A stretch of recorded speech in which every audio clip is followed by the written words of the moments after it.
Hello, BookTube. From a very, very hot day here in Boston, it will be no surprise to me if Logan Airport records record-breaking temperature at the peak of the heat this afternoon. Our record for today, for the highest recorded temperature on this date, I think is almost 100 years old, and I have a feeling that it's going to fall today. It will probably reach triple digits Fahrenheit. The kind of day that you just want to stay inside in the shade reading. Some people can't read. Some people don't know how to read, and my bean loves to go charging out and about, and doesn't care how much toll it's taking on her until it already has taken that toll. So I have to step in and be the bad guy and say that our walks outside will not be long. They will not be rambling. I wish that I could tell her that those days will come. They will, but there's no way for me to promise. Dogs can't posit actions into the future and hold them there in their head. They just can't do it. So I will suffer with the dirty looks until the weather allows it. But I don't think that's going to happen for several days. I have a feeling this heat wave is going to be just as long as the last one. I don't think it's going to let up until Tuesday night. And it's Thursday morning now. So that's pretty bad. That's a long stretch of extreme heat, high 90s Fahrenheit. But the mail still comes through. I have a package that I opened off camera that I wanted to show you. What are you doing? Are you just standing right behind me? Are you just standing right behind me? Maybe. What are you doing? Why don't you lay down? That is kind of weird. I opened a package off camera. Frida, this is just unbearably weird. Why don't you lay down? There you go. I opened a package off camera, a book off camera that I wanted to show you on, make sure you knew that it was out there. It's an Norton Critical Edition. So you've got the text in the front and then critical essays in the back. Contemporaneous news reports, any historical source for material for the book itself, and contemporaneous reviews, and also later literary criticism. And this is a Norton Critical that will really prompt me to go back to the book. This is Upton Sinclair's The Jungle, with a truly horrifying cover illustration. Look at that. The stacks say Swift and Hormel, and they have the ghosts of cows coming out of them as the cows are led into the slaughter. Who did that cover?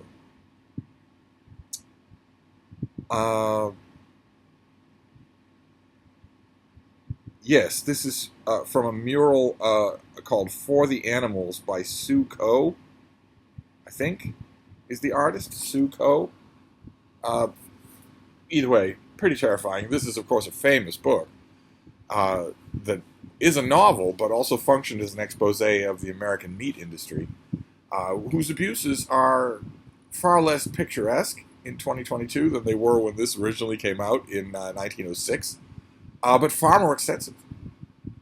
You don't have the kind of raw brutality that you find in a lot of the stories in this book, at least not regularly. But you have a scale that Upton Sinclair, it would have staggered him. He would have just stared into space. He wouldn't have been able to understand the numbers that we're talking about here for the industrial meat, the meat slaughter industry in the United States alone. This is pretty timely and over a century old. Always love it when I get these things from the folks at W.W. Norton, because they come at random. I never know what's coming, and I haven't reread The Jungle in forever. I think I read it probably 30 years ago, and I remember that my reaction was the standard one for people who read Upton Sinclair's The Jungle, which is that it might be shocking and eye-opening, but it doesn't work very well as a novel, which it has to do. It is incumbent on a novelist to write a novel. I know that's weird heresy to the 21st century, where a novelist just transcribed their Twitter feeds and their Facebook pages and don't think they need to do anything more than that. They've been told their whole lives that they don't need to do anything more than that. They've been told their whole lives that they are the most interesting story that has ever happened in the history of the world. So they don't think it's incumbent on them to write a good novel, to tell an interesting story, to have something like, a plot, and certainly no character arc. The main character, the hero, of course, the heroine, of course, has their own name, has their own background. It is an autobiography. It is not fiction in any way. There is no element in it that's invented. In fact, some of the authors, when interviewed, say that the idea of inventing facts is colonial, that it's colonialism, that it's inherently racist, that it's something white people do, because they're the only racists. and so they don't do it. They simply don't do it. And some of them, the worst of them, no names, mind you, take personal offense if you point out that every detail in this book is documentable on your Facebook page. So you didn't invent anything. So why is this a novel, and why are we calling you a storyteller? Nowadays, that is a complete truism, and is not questioned, as far as I can tell, as far as I can see, in any writing workshop anywhere in the country. But nevertheless, it's wrong. If you are writing a novel, you are telling a story. You are constructing a story that is meant not only to tell you what happens next, but to give you dramatic payoff, to make you eager to know what happens next. That involves a certain amount of artificial stage setting. And I seem to remember that Upton Sinclair does not do that in this book. He knows how to do it. He does it in other books. But getting it in the mail, I will gladly make room to read this again. It's been a long time, and see how the novel strikes me, but also what critical stuff is in here. That's so much fun. Always great to see something from the 20th century in the Norton Critical line. But we also have two packages that I didn't open off camera, so let's see what this first one is. We're looking for August finished copies. That would be nice. What have we got here? Oh, well, okay.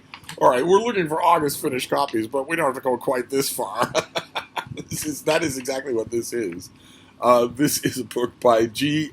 Arnell Williams. We've seen the advance copy. This is due in late August, and it is called Algebra the Beautiful. An ode to math's least loved subject. In this book, the author draws on the author's years of teaching mathematics to combine history, metaphor, and storytelling to showcase the hidden power of algebra.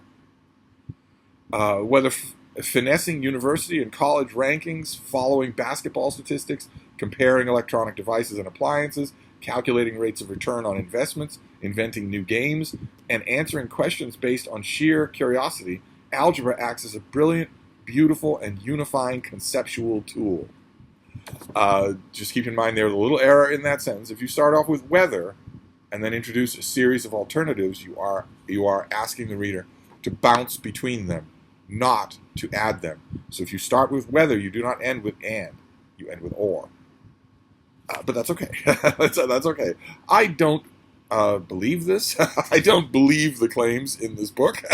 The author, G. Arnell Williams, is a professor of mathematics at San Juan College in New Mexico. And if I remember correctly, he has also written books about math. Yes, he has. He's written books. So I am in good hands. I am in the hands of a true believer.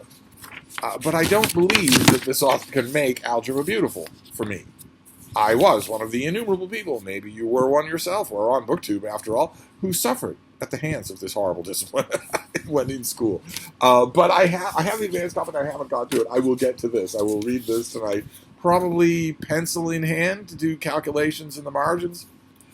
I will give it a try. The author has gone to the bother of, the author knows, math's least loved subject, the author knows the ill repute enjoyed by Algebra the Beautiful. He knows that. So if he's gone to the bother despite that, despite what I imagine is a huge amount of ribbing from some of his friends, to write this book, the least I can do is read it with an open mind. So I will do that. I will give that a try.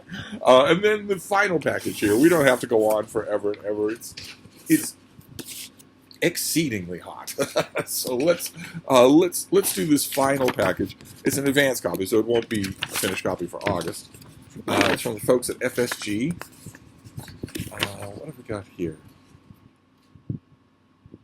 Okay. All right. This is a work of contemporary history. It comes out on the first day of November, which I guess is a Tuesday.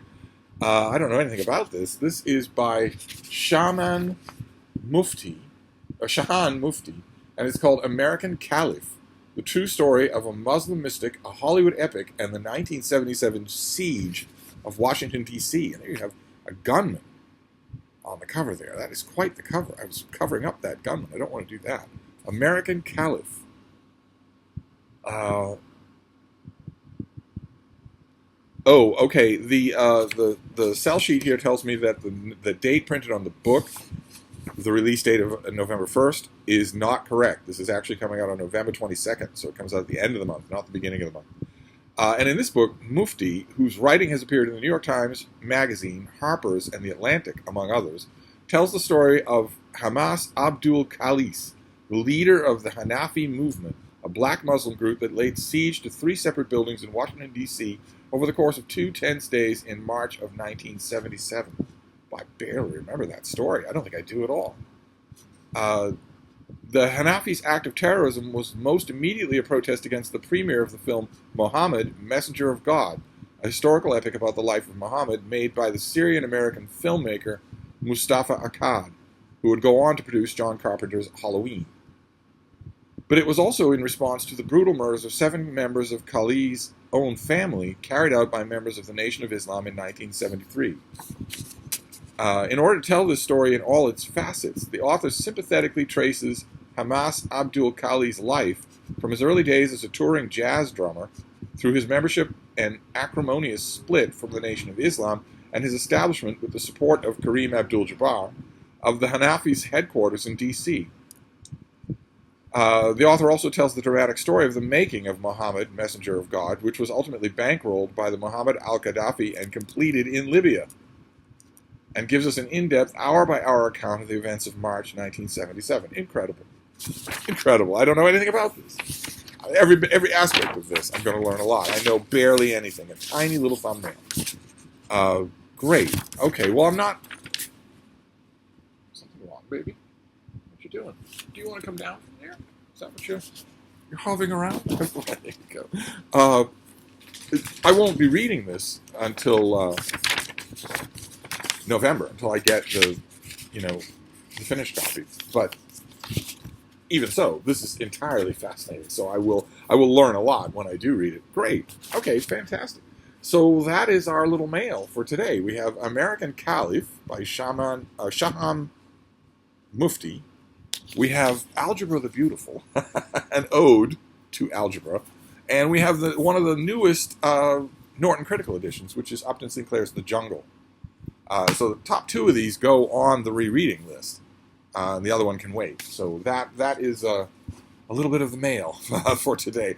My baby is bouncing all around, so I'm going to find out what's wrong and see if I can put it right. But I will be back. Thank you, BookTube.